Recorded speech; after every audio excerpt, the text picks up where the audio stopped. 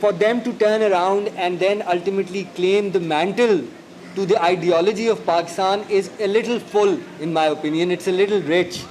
When you talk about the other section, the second section is, of course, there are certain people in Pakistan who get naturally very upset. This is obviously a section of within our sort of ultra liberals, which I consider myself part of.